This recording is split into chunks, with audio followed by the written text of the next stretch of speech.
السلام عليكم ورحمة الله وبركاته. كيف حالكم؟ إن شاء الله يا رب الكل يكون بخير وصحة وعافية، آمين يا رب العالمين. معكم قصة شخير مراتي حيجنني. قصة الجزء الأول إن شاء الله يعجبكم. يلا نبدأ بعد الصلاة على النبي. اللهم صل وسلم وبارك على سيدنا محمد وعلى آله الطيبين الطاهرين. انتي لازم تتعالجي من الشخير ده. انا اول مرة شفت ست بتشخر هي نايمة.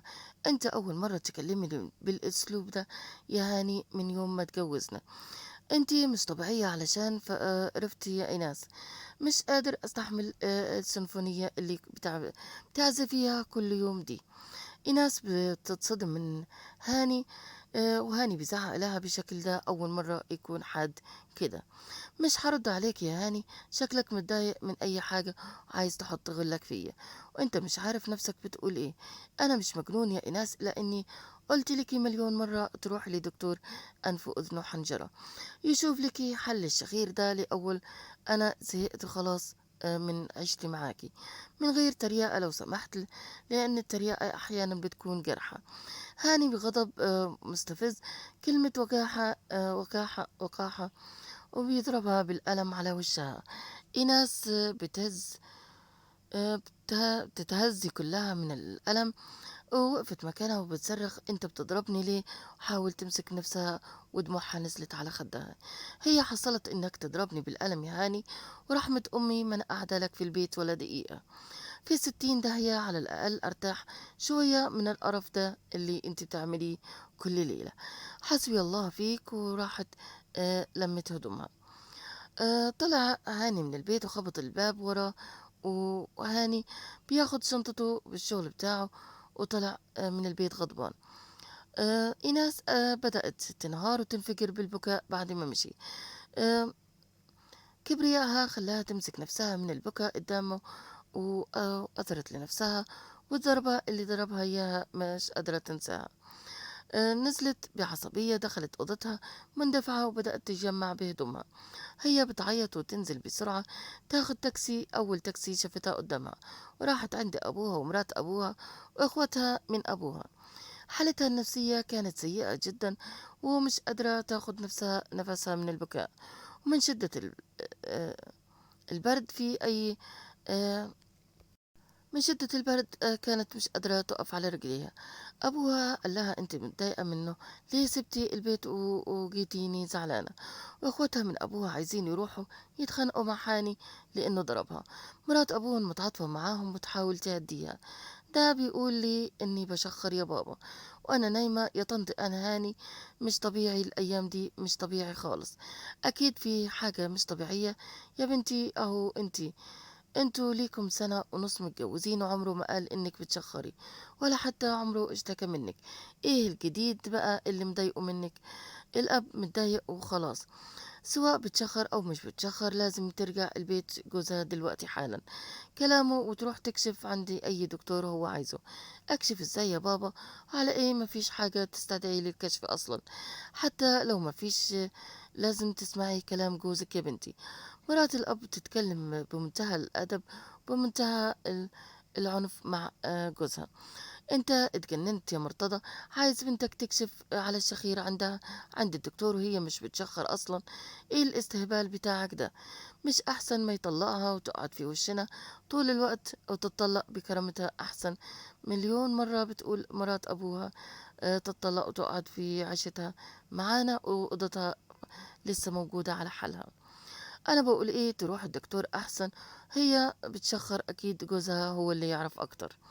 ايناس بتحضن مرات ابوها. يا حبيبتي يا طنط، انتي احسن مرات ابو في العالم. ربنا يخليكي ليا ويخليكي ليا يا بنتي يا حبيبتي. انتي اكتر حد فهمني وحاسس بيا والله اكتر من بابا نفسه. انتي يا بنتي يا ايناس زيك زي اخواتك دول بالضبط. مرات مرتضى بيقول انا خلاص حنزل اقعد على القهوة احسن ما اتشل. احسن برضو اقعد مع اصحابك وما ترجعش هنا غير بنص الليل. ايناس بدأت تحس بالامان مع مرات ابوها. اخدت واخدتها حواليها لفتها بحضنها وقالت لها شكرا يا انتي زي امي بالضبط. دخلت أوضتها القديمة ورجعت تبكي على حالها وحال الحال اللي وصلت ليه. هاني متلخبط مش عارف يعمل ايه وايه اللي بيحصل في حياته. هل هو متضايق من شخير مراته فعلا، ولا حاسس بمشاعر ناحية الدكتورة غادة اللي اشتغلت بإدارة الشركة من جديد. النهاردة الاجتماع الأسبوع ليها، وأكيد حتكون موجودة في الشغل في الشركة، شركة الأدوية، ومش عارف يتلم على أعصابه من يوم ما تعينت عندهم الدكتورة غادة. حتى تعامله مع مراته اتغير، ومش قادر يقعد معاها كتير، وبيتعمد يرجع البيت متأخر. الظاهر إنه حب جديد. الباب بيخبط ويدخل شاب يناديه: جاهز يا دكتور هاني، غادة وصلت. أفندم، أنت بتقصد إيه؟ قول غادة. الدكتورة غادة وصلت. أنا آسف، الدكتورة غادة وصلت. هاني راح يقعد معاهم وبدأ الاجتماع. اجتماع مر عدى عليه 3 ساعات. أرهق الجميع، وكان بإيه باين عليه قوي إنه مركز مع غادة بالضبط. دايما يضرب بيها المثل، دايما يوجه لها الكلام عن دون كل الدكاترة. وبعد الاجتماع طلب أنه يعزمها على فنجان قهوة في مكتبه، يتناقش معاها في حاجات تخص الشركة، وفي اللي حصل عايز يستعرض عليها شطارته، يحكي لها إزاي هو أهم سوبر في مجاله بالأدوية، لدرجة أنه بيحل محل المدير الإقليمي في غيابه دلوقتي. بدأ يحكي ليها وسرحان معاها وفرحان بكلامه، بيحاول يخليها تسرح معاه، وهو مستمتع بالكلام معها قوي. لحد ما جاله تليفون من مرتضى، والد مراته إيناس. حس بضيق شديد، بس هو كان لازم يرد على التليفون. مجبور، أخاك لا بطل. رد على التليفون: ألو، ازيك يا دكتور هاني؟ أهلا يا عمي، ازي حضرتك؟ أنا كويس الحمد لله، يا ربي دايما بخير وصحة إن شاء الله. كنت عايزة أقولك إن مراتك في البيت عندي، هي راحت لكم. أيوة يا ابني، هي جت عندنا، هي حرة، أنا مغلطتش فيها. حقك عليا يا ابني، أنا حروح بيها الدكتور إن شاء الله، حشوف ليها حل للشخير بتاعها ده. يا ريت يا عمي تنوب بيها ثواب، من غير ما تقول يا ابني أنا حاس بيك، وأنا إن شاء الله حخليها تتعالج. يا ريت يا عمي، أرجوك. من عينيا الاتنين طبعا. بس يا ريت تعدي عليا القهوة وتجيب معاك 20,000 جنيه مصاريف الكشف والعلاج ومصاريفها الشخصية. هاني اتضايق منه ومن طلبه السخيف ده. بقولك ايه يا عمي، قول يا ابني خلي إيناس ترجع البيت حالا، وانا حروح بيها للدكتور اعرفه. بس هي مش بتشخر يا ابني، انا كنت بجس نبضك. هاني اتعصب وقفل التليفون في وش عمه، ورجع وابتسم لغادة ولا كأنه في حاجة حصلت. مرتضى رجع البيت متضايق، وقعد يتخانق مع إناس بنته، ويقول لها إنه مفلس ومش معاه مصاريفها، حتقعد بالبيت، هي زيادة عدد ولقمتها تقيلة عليه. تتصرف وتصرفي وهاتي فلوس علشان أقدر أصرف عليكي في الأيام اللي هتقعدي بيها هنا. إيناس حست بالأسى من أبوها، مش مستحمل انه بنته تقعد عنده غضبانة. هتعمل ايه؟ انا معايا يا بابا 1000 جنيه، خدهم ورجع، ما تطلبش مني حاجة تانية، انا ما معيش الا ال1000 جنيه دول. الاب خطف منها المبلغ ونزل يجري على القهوة تاني. مرات الاب بتحاول تهديها: معلش يا بنتي، استحملي، من يوم ما اتحال على المعاش وهو ظروفه صعبة، ولا يهمك يا طنط، انا حظي كده، لا بالجواز ولا بالاب ولا باي حاجة نافعة الدنيا معايا.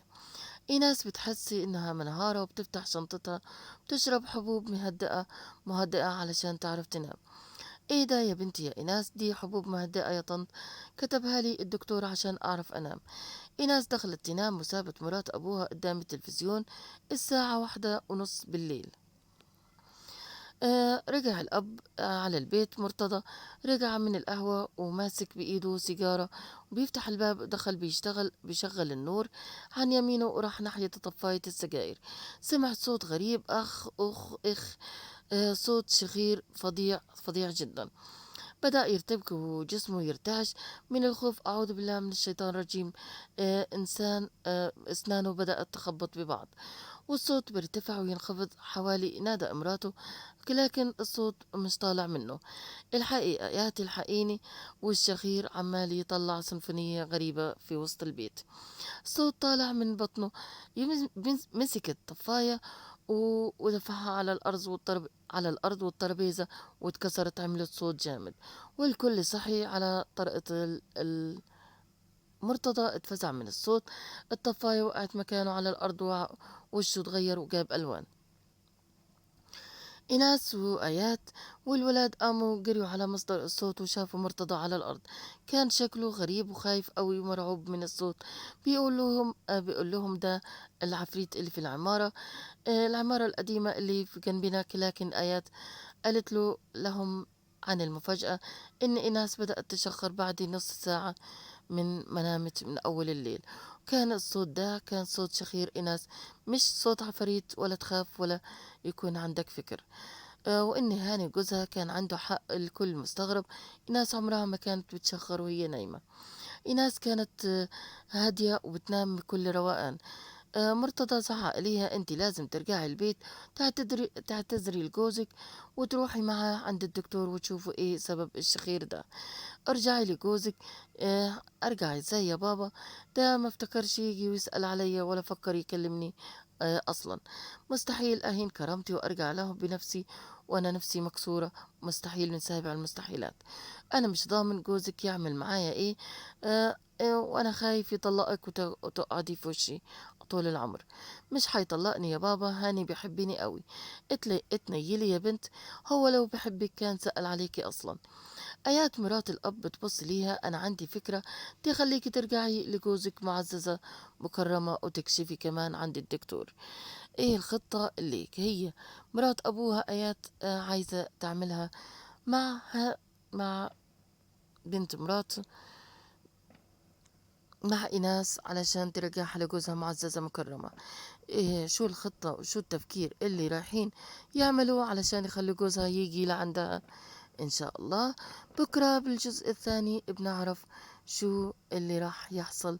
وإن شاء الله إنه القصة تكون عجبتكم يا رب. كانت معكم ريتا جمال، بحبكم بالله.